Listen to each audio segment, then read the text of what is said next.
தமிழ்நாட்டு மக்கள் அனைவருக்கும் எனது வணக்கம். அதிமுகவினுடைய பொதுச் செயலாளர் எடப்பாடி பழனிசாமி டெல்லி சென்றிருப்பது ஏன்? அவருடைய சகாக்களோடு ஏன் சென்று காத்து கொண்டிருக்கிறார்? தமிழ்நாட்டிற்கு வழங்க வேண்டிய நிதியை கேட்டு பெறவா?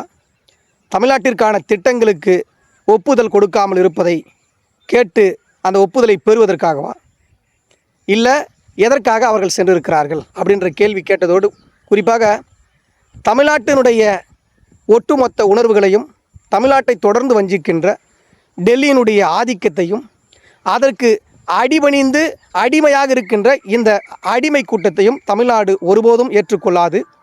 டெல்லிக்கு சென்று தேர்தல் களத்தை சந்திப்பதற்கு அனுமதி வாங்குவதற்காக அவருடைய ஓனர் அமித்ஷாவை சந்திப்பதற்காக டெல்லி சென்றிருக்கிறார் எடப்பாடி பழனிசாமி அப்படின்னு ஒரு விமர்சனத்தை முன்வைத்தார். இந்த விமர்சனத்திற்கு அவர் ஒரு பதில் சொல்கிறார். என்ன சொல்கிறாருன்னா, கலைஞர் அவர்கள் டெல்லி செல்லவில்லையா அப்படின்னு அவர் கேட்டிருக்கார். கலைஞர் அவர்கள் டெல்லி சென்றார் தான். 2011 சட்டமன்ற தேர்தலுக்காக கலைஞர் டெல்லிக்கு செல்லவில்லை.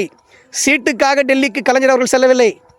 தங்களுக்கு தேவையான வளமான துறையை கேட்டு பெறுவதற்காக கலைஞர் அவர்கள் டெல்லிக்கு சென்றார். அப்புறம் இன்னொன்று அவர் சொன்னார், மகளுக்கு திகார் என்று சொல்ல பகீரனை டெல்லிக்கு சென்றார் கலைஞர்னு சொல்லிட்டு. அடிமை எடப்பாடி பழனிசாமியே, உன்னுடைய சம்பந்திக்காக நீ டெல்லி செல்லும்போது அவருடைய மகளுக்காக அவர் டெல்லி போகக்கூடாது என்ன? அதுக்கப்புறம் அண்ணா அறிவாலயத்தினுடைய மாடியில் ரைடு நடக்கும்போது கீழே 63 சீட்டு கொடுத்தாங்கன்னு சொன்னார். அடிமை எடப்பாடி பழனிசாமியே 63 சீட்டு கலைஞர் கொடுத்தாரு தான், இல்லைன்னு சொல்லலை. ஆனால் எங்கே கொடுத்தாரு? திமுகவுடைய அலுவலகமான அண்ணா அறிவாலயத்தில் சீட்டு பிரித்து கொடுத்தது யார்? திமுகவுடைய தலைவர் கலைஞர் அவர்கள். கலைஞர் தான் தலைவர், கூட்டணியுடைய தலைவர் கலைஞர் தான். யாருக்கு எத்தனை தொகுதி எந்த இடங்கள் அப்படின்றத கலைஞர் தான் முடிவு பண்ணணும். சரிங்களா? அதுக்கு பிறகு 2006 திமுகவுடைய ஆட்சி மைனாரிட்டியாக இருந்துச்சு. கூட்டணி கட்சிகளுடைய ஆதரவோடு தான் 5 ஆண்டுகள் ஆட்சியில் இருந்தார். ஏன் பங்கு கொடுக்கல அப்படின்னு கேட்டிருந்தார். கலைஞர் அவர்கள் இருக்கும்போது யாராவது துணிச்சலா இது கூட்டணி ஆட்சி அப்படின்னு சொல்லியிருப்பாங்களா? இதுதான் கலைஞருடைய ஆளுமை. அவருடைய வழியில் இருக்கின்ற இன்றைக்கு திராவிட மாடல் அரசினுடைய நாயகர் முத்துவேல் கருணாநிதி ஸ்டாலின் அவர்களும் இன்றைக்கு கூட்டணி கட்சி தலைவர்களை அரவணைத்து அவருடைய தேவைகளை, கூட்டணி கட்சினா முரண்பாடுகள் இருக்க தான் செய்யும், கருத்து வேறுபாடுகள் இருக்க தான் செய்யும், அதனை சரி செய்து அனைவருக்குமான சீட்டை சரியாக ஒதுக்கி கொடுத்திருக்கிறார். தலைமை பண்போடு இன்றைக்கு ஆளுமையோடு கூட்டணி கட்சி தலைவராக திமுக இருந்து கொண்டிருக்கின்றது. திமுகவுடைய தலைவர் இருக்கிறார். அதிமுகவுடைய அலுவலகம் எங்கே? ராயப்பேட்டைக்கு இது வரைக்கும் சட்டமன்ற தேர்தல் அறிவித்த பிறகு இல்லை அதற்கு முன்னாடியாக கூட்டணியை பற்றி பேச எந்த கூட்டணி கட்சி தலைவராவது ராயப்பேட்டை அதிமுகவுடைய அலுவலகத்துக்கு வந்தாங்களா? பேசாமல் அந்த அலுவலகத்தை பூட்டிடுங்க. உங்கள் ஓனர் இருக்கிறார்ல, உங்கள் எஜமான், அவருக்கு அடிமையாக டெல்லிக்கு கூப்பிட்டா டெல்லிக்கு ஓடி போய் அதிமுக எத்தனை இடத்துல போட்டி போடணும் அப்படின்றத டெல்லி சொன்னாதான் எடப்பாடி பழனிசாமியை போட்டி போட முடியும். எத்தனை தொகுதியில் அதிமுக நிற்க முடியும்?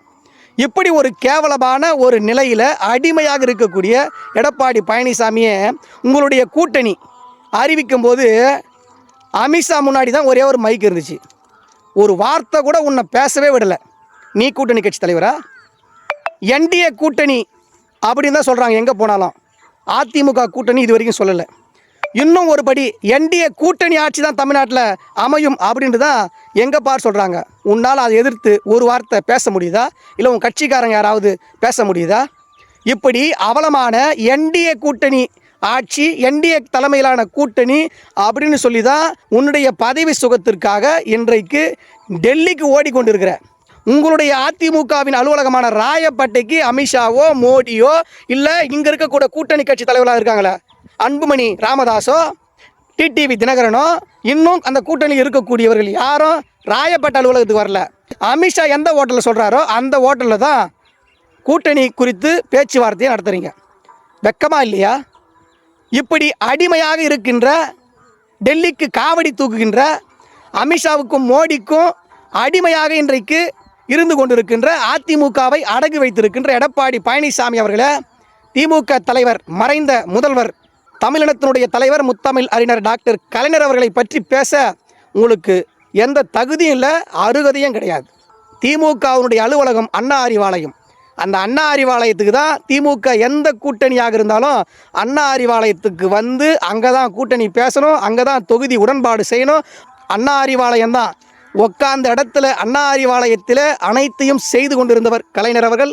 இன்றைக்கு அவரது வழியில் திராவிட மாடல் ஆட்சியை 5 ஆண்டு நிறைவு செய்திருக்கின்ற முத்துவேல் கருணாநிதி ஸ்டாலின் அவர்கள் தலைமையிலான திமுக கூட்டணிக்கும் டெல்லிக்குமான இந்த போட்டியில் டெல்லியினுடைய ஆதிக்கத்தையும் அவர்களுக்கு அடிமையாக இருக்கின்ற உங்களுடைய அடிமை கூட்டத்தையும் தமிழ்நாட்டு மக்கள் அனுமதிக்க மாட்டார்கள்.